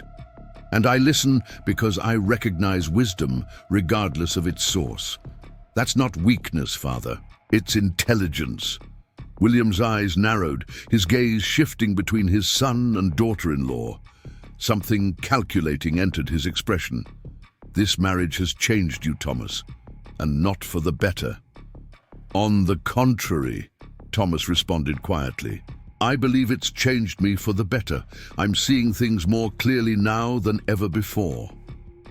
Emma remained silent during this exchange, but her presence beside Thomas was steady, supportive, without being intrusive. They stood together, a united front against William's disapproval and anger. After a tense moment, William waved dismissively. "Go, see to the patrols. We'll discuss this further when you're thinking more rationally." Thomas nodded once, then turned to leave, Emma beside him. At the door, he paused. "The cattle are important, Father, but they're replaceable. The people on this ranch, they're not." They left William staring after them, an unfamiliar expression on his face, part anger, part confusion, and perhaps, though Thomas couldn't be certain, a hint of reluctant respect. Outside in the hallway, Thomas exhaled slowly, tension draining from his shoulders. "I'm sorry about that," he said quietly to Emma. His manner was inexcusable. "Don't apologize for him," Emma replied simply. "You stood your ground admirably." Thomas studied her face, noting the calm intelligence in her eyes, the composure that never wavered, even under his father's scrutiny. "Thank you for being there. Your insights about the rustlers were valuable." "I merely shared what I've learned from my father," Emma said modestly. "But now we must act on that knowledge. The rustlers won't wait while we debate approaches." Thomas nodded, appreciating her practical focus. "I'll speak with the men immediately about increased patrols. And I'll review the herd records," Emma added. "We should document exactly which animals were taken, their markings, bloodlines. It may help identify them if they're moved to market." They parted in the entrance hall, each to their separate tasks, yet Thomas felt the lingering connection. Between them, a partnership strengthened by the confrontation with his father, by their shared purpose and mutual support. The next several days passed in a flurry of activity. Thomas rode to neighboring ranches, establishing coordinated patrols along shared boundaries. Emma compiled detailed records of the stolen cattle and corresponded with her father about regional livestock markets where the rustlers might attempt to sell their stolen goods. William Mitchell remained a brooding presence, observing their efforts with a mixture of skepticism and grudging acknowledgement. He said little, but his watchful gaze followed them constantly, assessing this new dynamic between his son and daughter-in-law with calculation rather than acceptance. 4 days after the theft, Thomas returned late from an extended boundary patrol, tired and discouraged by the lack of progress. He found Emma in the study, poring over maps of the territory, a collection of her father's letters spread before her. "Any news?" he asked, removing his hat and coat. Emma looked up, a spark of excitement in her eyes. "Perhaps. My father writes that a livestock broker in Riverton is suddenly flush with prime Hereford stock. No clear documentation of origin." Thomas moved to examine the map where she had marked Riverton, a small settlement some 30 miles northeast of Pine Creek. "That's a long drive for stolen cattle." "But a logical one," Emma pointed out. "Far enough to avoid immediate suspicion, close enough to manage in 2 nights hard driving." She indicated several points on the map. These ravines would provide cover for moving the herd undetected. Thomas studied the route she had traced, impressed by her strategic thinking. "I should ride to Riverton, see these cattle for myself." "We should ride to Riverton," Emma corrected gently. I can identify our stock by the breeding marks better than anyone, except perhaps Jackson. Thomas hesitated. It could be dangerous if the rustlers are still in the area. A small smile touched Emma's lips. I believe we've established that I don't shy away from necessary risks, Thomas. He couldn't help returning her smile, remembering her calm competence during the fire, her skilled hands saving Jim Henderson's life. Indeed we have. We'll leave at first light. A soft knock interrupted them, and Mrs. Abernathy appeared in the doorway. Excuse me, Mr. Thomas, Mrs. Mitchell. Supper is ready, and your father is asking for you both. Thomas nodded. We'll be right there. Thank you, Mrs. Abernathy. As the housekeeper withdrew, Emma began gathering the maps and letters, arranging them neatly on the desk. We should tell your father about Riverton, she suggested. He has a right to know. Yes, Thomas agreed, though he'll insist on sending men with guns rather than approaching the sheriff first. Then we must convince him otherwise, Emma said simply, as if persuading William Mitchell were an easy task. Thomas shook his head slightly, marveling at her quiet confidence. You continue to amaze me, Emma Mitchell. She looked up, a question in her eyes. Most people cower before my father's temper, Thomas explained. You face him as an equal, without fear or deference. Emma considered. I respect his accomplishments, she said finally, but fear serves no purpose except to cloud judgment, and deference should be earned through character, not demanded through intimidation. The simple wisdom of her statement struck Thomas deeply. How different his life might have been had he recognized this truth earlier, that his father's domineering manner deserved neither fear nor automatic deference, that respect and obedience were not synonymous. At dinner, William was unusually subdued, listening to their theory about Riverton with minimal interruption. When Thomas explained their plan to investigate personally the following day, however, his father's objections were immediate. Absolutely not, William declared, setting down his fork with a sharp click against fine china. I'll send Jackson and 3 men, armed. And what will they do if they find our cattle? Thomas asked. Shoot the broker, his customers, create a bloodbath in a public market? William's expression hardened. They'll recover what's ours. And likely hang for it, Thomas countered. This needs to be handled lawfully, Father. Emma and I will identify the cattle, then telegraph Sheriff Hawkins to make the arrest officially. And while you're following proper procedures, the rustlers could disappear with more of our stock, William argued. Not if the patrols we've established do their job, Thomas responded. We've secured the boundaries. This is about recovery.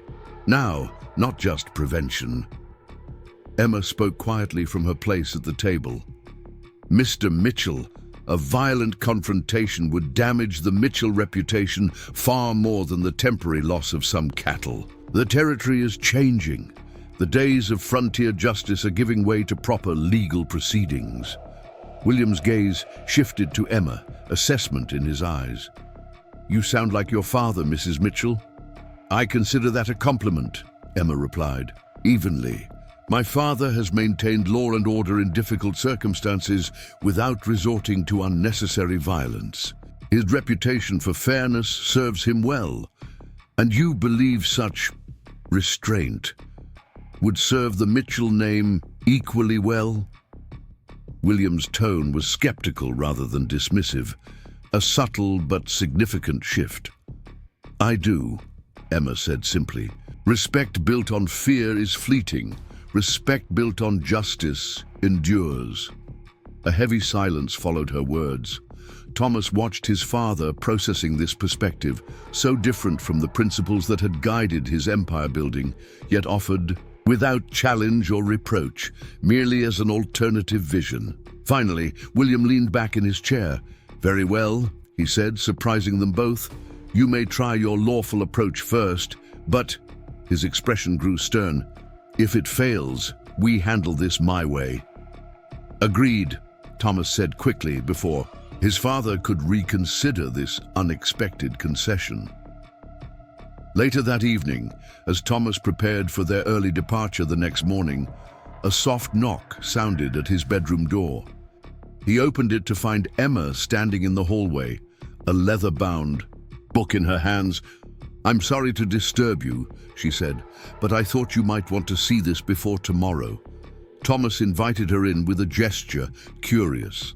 Emma placed the book on his desk and opened it to reveal detailed sketches of cattle markings, organized by bloodline and year, "My personal record of the Mitchell breeding program," she explained. "I've been keeping it since arriving at Raven Creek. These markings here," she pointed to several distinctive patterns, "are unique to your purebred Herefords. They'll allow us to identify our cattle definitively, even if the brands have been altered." Thomas examined the meticulous drawings with amazement. "You created this in just a few months?" Emma nodded. "I find detailed observation helps me understand systems better, and your breeding program is quite sophisticated, worth documenting properly." Thomas looked up from the book to study his wife's face in the lamplight. This quiet, thorough commitment to understanding his family's work touched him deeply. She had entered their home as an outsider, yet had invested herself in learning its most important operations with an attention to detail that surpassed even his own. "You continue to surprise me," he said softly. Emma met his gaze steadily. "Is that a good thing?" "Very good," Thomas assured her, a warmth in his voice that hadn't been there before. "I'm beginning to think I'm the fortunate one in this arrangement." A slight blush colored Emma's cheeks at his words. "We should both rest," she said practically. "Tomorrow will be a long day." "Of course," Thomas agreed, though he found himself reluctant to end their conversation. "Thank you for the record book. It will be invaluable." Emma nodded and moved toward the door, pausing with her hand on the knob. "Thomas," she said without turning, "your father listened to you today? That matters more than you might realize." Before he could respond, she was gone, leaving Thomas to contemplate her words and the subtle shifts occurring in his relationship with his father, with the ranch, and most significantly, with the remarkable woman he had married. They departed for Riverton well before dawn, both dressed in practical riding clothes. Emma wore a divided skirt that allowed her to ride astride, her hair neatly braided and tucked beneath a wide-brimmed hat.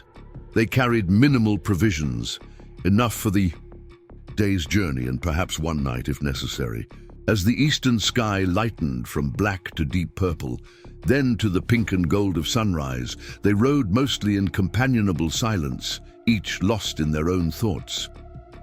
The landscape opened before them, rolling hills giving way to steeper terrain, the path sometimes following creek beds, other times winding through stands of aspen, already shedding their golden leaves. By mid-morning, they had covered a considerable distance, stopping briefly to rest the horses near a small stream.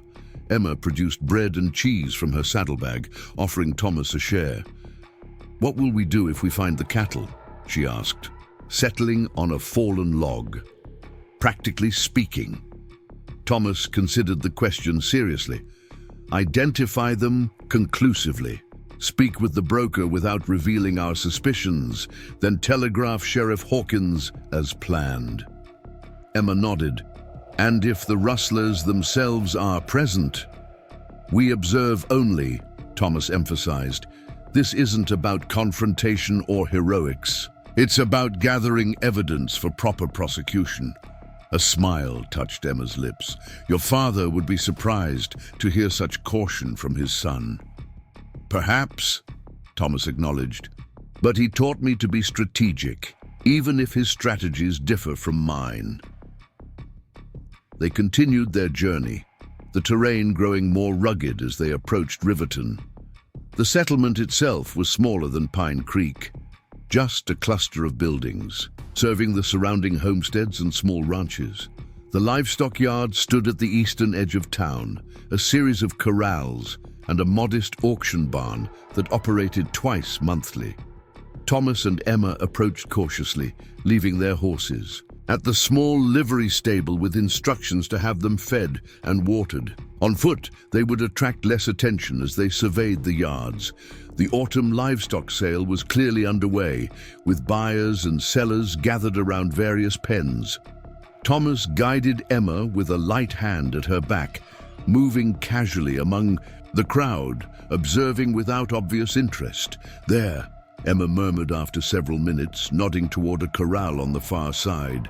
"Herefords, quality stock." They made their way closer, maintaining the appearance of casual browsers. The cattle in question were indeed fine specimens, 30 head of prime Hereford breeding stock, exactly the type taken from Raven Creek. "We need to see their markings," Thomas said quietly. "Can you make them out from here?" Emma shook her head slightly. "Not clearly enough. We need to get closer." A stocky man in a city suit approached them, his manner brisk and commercial. "Interested in the Herefords, folks? Fine animals, just arrived from a breeder up north." "They look promising," Thomas replied neutrally. "Mind if we take a closer look?" "Not at all," the broker smiled, though it didn't reach his eyes. "Though they're likely to go quickly. I've had several serious inquiries already." He led them to the pen, opening the gate to allow them inside. Emma moved with practiced ease among the cattle, her gaze focused on their flanks and ears where the identifying markings would be located. Thomas engaged the broker in conversation about prices and bloodlines, keeping his attention diverted. After several minutes, Emma rejoined them, her expression carefully neutral. "Impressive animals," she commented. "Where did you say they came from?" "A breeder north of here," the broker repeated vaguely. "Looking to reduce his herd before winter." "Must be successful to produce stock of this quality," Thomas observed. "What's the operation called? We might be interested in direct purchases in the future." The broker hesitated briefly. "Carter's Place, beyond Elk Ridge." Thomas nodded as if the information meant nothing special, though he knew perfectly well. There was no Carter running cattle beyond Elk Ridge. "We'll consider it. Thank you for your time." As they walked away from the pen, Thomas waited until they were well out of earshot before asking quietly, "Well, they're ours," Emma confirmed, her voice low but certain. "The distinctive notch on the right ear, the particular pattern of the white face marking, exactly as in my records. And the brands have been altered, but not skillfully. You can still see the original Mitchell mark beneath the new work." Thomas felt a surge of satisfaction at her confirmation. "We need to telegraph your father immediately." They found the telegraph office on Riverton's main street, a small operation adjacent to the general store. Thomas composed a concise message to Sheriff Hawkins, identifying the stolen cattle and their location, requesting immediate intervention. As the telegraph operator sent the message, Thomas and Emma stood outside, discussing their next move. "The sheriff will need several hours to organize men and reach Riverton," Emma noted. "We should secure rooms for the night and keep watch on the cattle to ensure they aren't moved before he arrives." Thomas agreed, and they made arrangements at the town's small hotel, a basic establishment with clean but sparse accommodations. To maintain appearances, they took separate rooms, though adjacent to each other. They established a rotation, taking turns observing the livestock yard from an inconspicuous position at the small cafe across the street. By late afternoon, there had been no attempt to move the cattle, though the broker seemed increasingly anxious, frequently checking the road out of town. As dusk approached, Emma joined Thomas at his small table by the cafe window, accepting the cup of coffee he ordered for her. "No sign of Sheriff Hawkins yet?" she observed, her voice betraying a hint of concern. "The telegraph may have been delayed," Thomas reasoned, "or he needed time to gather sufficient deputies." Emma nodded, though her expression remained troubled. "Someone else is watching the cattle," she said quietly. "A man in the shadow of the feed store. He's been there for the past hour, never moving. never speaking to anyone. Thomas casually glanced in the direction she indicated, noting the figure, tall, lean, with the distinctive posture of someone comfortable with a firearm. Could be a potential buyer, he suggested, though he shared her suspicion. Perhaps, Emma conceded, but his interest seems more in who approaches the cattle than in the animals themselves. They maintained their vigil as darkness fell, the small town growing quiet as businesses closed and residents retired for the evening. Only the saloon showed signs of activity, yellow light and occasional bursts of laughter spilling onto the dusty street. "We should return to the hotel," Thomas suggested as the cafe owner began pointedly cleaning up around them. "We can observe from my room window." They had just stepped onto the boardwalk when a flurry of movement caught their attention. 3 riders approaching from the direction of the livery stable, moving purposefully toward the livestock yard. The broker emerged from the shadows, greeting them with obvious relief. "They're moving the cattle," Thomas realized, tension evident in his voice. "Now, before the sheriff can arrive." Emma grasped his arm. "We need to delay them somehow. Buy time." Thomas considered their options rapidly. Direct confrontation was too dangerous. The men were certainly armed and likely desperate. Yet they couldn't allow the stolen cattle to disappear. "The telegraph office," Emma suggested suddenly. "If we can send an urgent message to the railroad station at the crossing, they might hold any cattle shipments until the sheriff arrives." It was a gamble, but their best option. They moved quickly toward the telegraph office, only to find it closed and dark, the operator gone for the night. The hotel clerk, Thomas decided. He might have a key or know where to find the operator. They reversed direction, hurrying toward the hotel. As they rounded the corner, they nearly collided with 2 figures emerging from the alley, the broker and one of the riders. Recognition was instantaneous on both sides. "Mitchell," the broker breathed, shock giving way to calculation. "Well, this complicates matters." Thomas stepped slightly in front of Emma, his posture tense but controlled. "Those are Mitchell cattle in your yard," he stated firmly. "Stolen from our ranch 4 nights ago." The broker's companion, a weathered man with cold eyes, reached slowly toward his coat.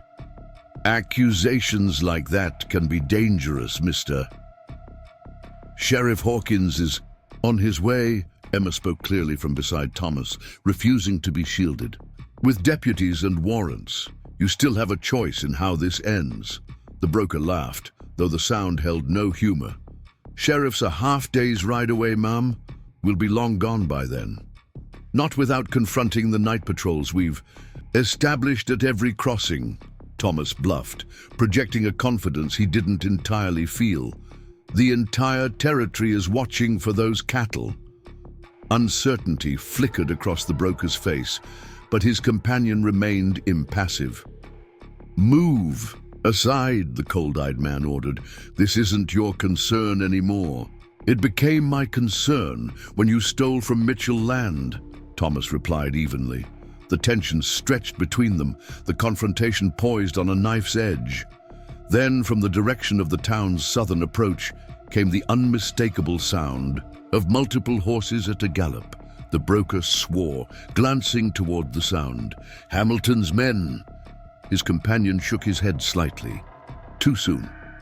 Hope surged in Thomas. Sheriff Hawkins must have received their telegraph and ridden through the night, but they still faced 2 desperate men in a darkened street, with no guarantee the approaching riders were friendly. The cold-eyed man made his decision, drawing his pistol with practiced speed. "Inside," he ordered, gesturing toward the hotel entrance. "Both of you, now." Thomas placed a protective hand on Emma's back, mind racing for a solution that wouldn't endanger her. As they moved reluctantly toward the door, the approaching riders rounded the corner, lanterns illuminating the scene. "That's far enough!" Sheriff Hawkins's authoritative voice rang out, accompanied by the distinctive sound of several rifles being cocked. "Drop your weapon!" The cold-eyed man hesitated, calculation evident in his posture as he assessed the new arrivals. Sheriff Hawkins and 4 deputies, all armed and determined. After a tense moment, he lowered his pistol slowly, letting it fall to the dirt. Relief washed over Thomas as he turned to Emma, finding her composed despite the danger they had faced. Her eyes met his, steady and clear in the lantern light, and something profound passed between them. Recognition of the trust they had placed in each other, the risks they had shared, the partnership that had grown from mere arrangement to something far more meaningful. Sheriff Hawkins dismounted, approaching with purposeful strides. "Emma," he acknowledged his daughter with a nod before turning to Thomas. "Mitchell, seems you two found more than cattle." The broker and these men were preparing to move them tonight, Thomas explained. "There's another accomplice by the livestock yard." Hawkins motioned to his deputies, who moved efficiently to secure the prisoners and investigate the yard. As the immediate tension dissipated, Thomas found himself still standing close to Emma, unwilling to move away from her side. "You took a risk coming here alone," Hawkins observed, his gaze moving between them. "Could have ended badly." "We trusted you would come," Emma said simply, her faith in her father evident. "And we had each other," Thomas added, the words carrying weight beyond their simple meaning. Hawkins studied his son-in-law with new assessment. "So you did. Seems that arrangement of ours might be working out after all." As the sheriff turned to oversee his deputy's work, Thomas looked down at Emma, suddenly aware of how much had changed between them in these months of marriage. What had begun as obligation had transformed into respect, partnership, and something deeper. He was only beginning to recognize. "Thank you," he said quietly, "for standing with me tonight, for everything." Emma's expression softened in the lantern light. "We stand together now, Thomas. That's what this has become." In her eyes, he saw the truth of her words. They had moved beyond the boundaries of their arranged marriage into territory neither had anticipated. Not just allies in necessity, but partners by choice. Not just tolerance, but genuine care and growing affection. Thomas reached for her hand, enfolding it in his own. Emma's fingers intertwined with his, a simple gesture that acknowledged the unspoken transformation between them.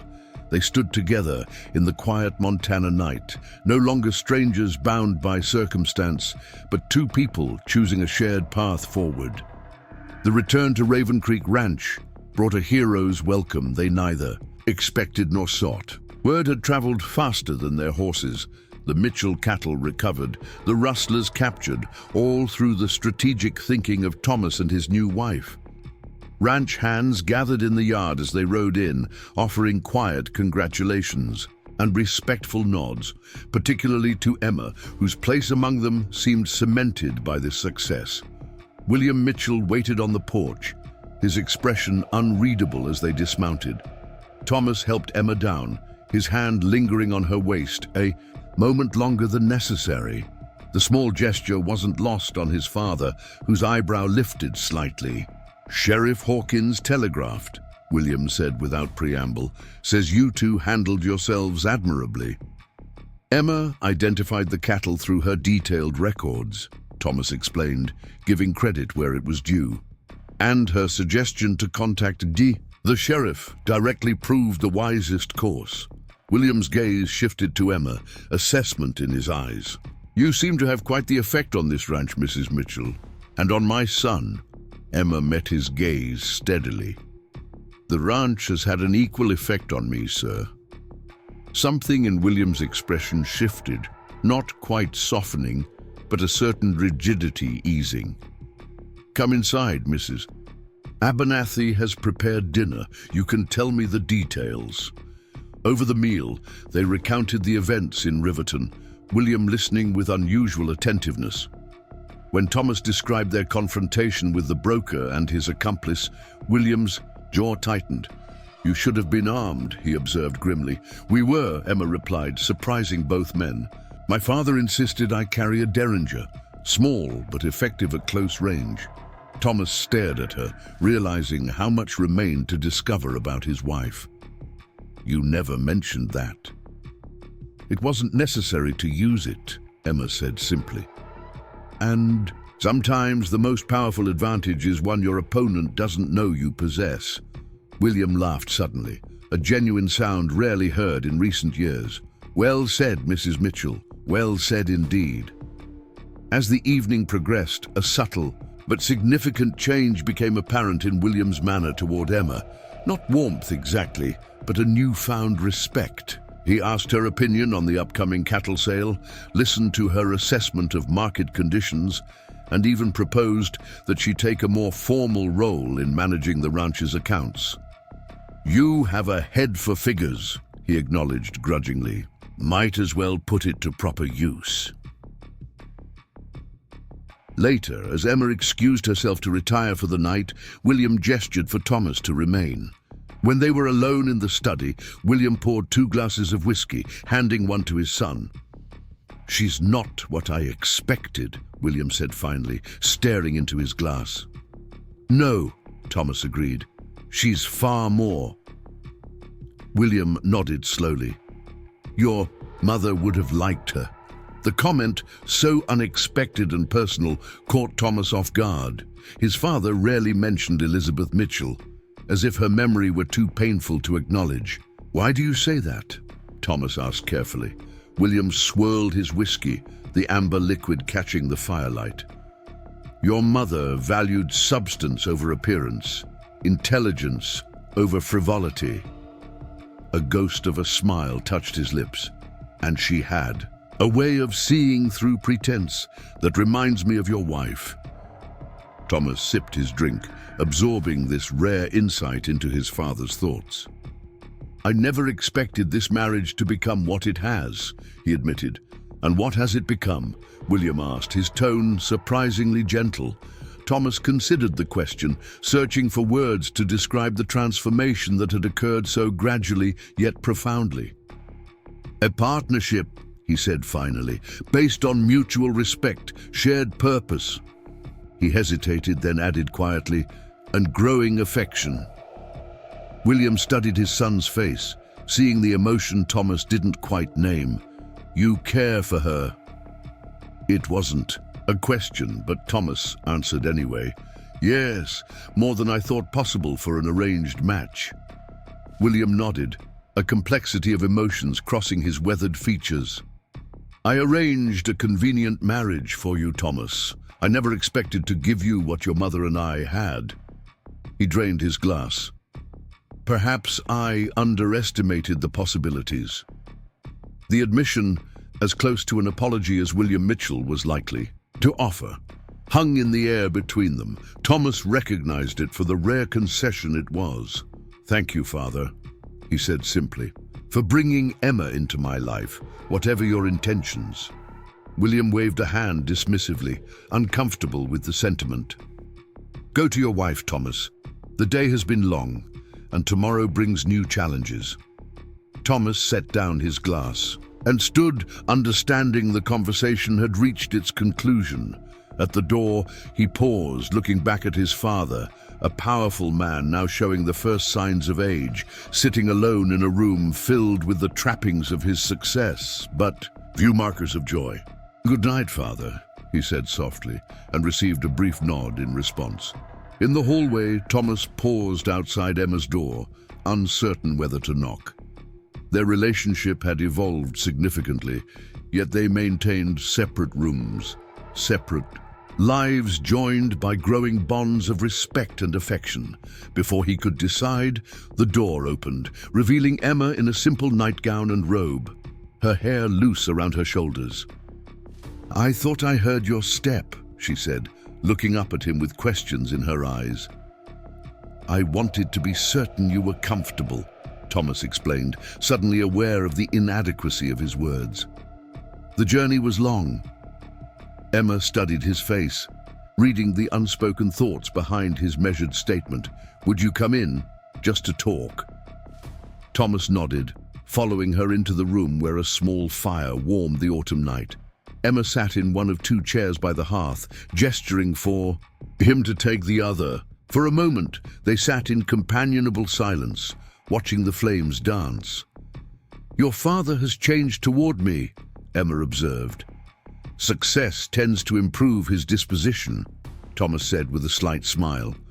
"But yes, he sees you differently now." "As do I." Emma looked at him questioningly. "How do you see me, Thomas?" The directness of her question demanded equal honesty in response. Thomas leaned forward, gathering his thoughts. "When we first met, I saw an obligation," he admitted. "A duty to fulfill for my father's ambitions and your father's security. Then as I came to know you, I saw capability, intelligence, strength." He met her gaze steadily. "Now I see the woman I wish had been my choice rather than my assignment, the partner I would choose freely if given the chance again." Color rose in Emma's cheeks at his words, but her eyes remained steady on his. "We didn't choose each other," she acknowledged, "but perhaps we've grown into each other's choice." The simple wisdom of her observation struck Thomas deeply. They had begun as strangers bound by arrangement, yet something authentic had blossomed in the soil of shared experiences and mutual recognition. "Emma," Thomas said softly, reaching for her hand across the space between them. "I don't want separate rooms and separate lives any longer. I want a true marriage, not just in name or legal standing, but in heart and purpose." Emma's fingers intertwined with his, warm and steady. "I want that too," she replied, her voice quiet but certain. "I've come to care for you, Thomas, more than I ever expected was possible." The admission hung between them, both profound and simple in its truth. Thomas stood, drawing Emma gently to her feet before him. In the firelight, her face was open, vulnerable in a way he'd rarely seen, the careful composure softened by genuine emotion. Slowly, giving her every opportunity to step away, Thomas leaned down and brushed his lips against hers, a first kiss that held the tenderness of newfound love rather than the obligation of a wedding ceremony. Emma responded with equal gentleness, her hand rising to rest against his chest as if feeling for the heartbeat beneath. When they parted, Thomas touched her scar with reverent fingers. "Do you know what I see when I look at this now?" Emma shook her head slightly. "Courage," Thomas said simply, "the visible mark of an inner strength that amazes me daily." Tears gathered in Emma's eyes at his words, not of sadness but recognition. For so long the scar had been a barrier between her and the world, a reason for retreat and protection.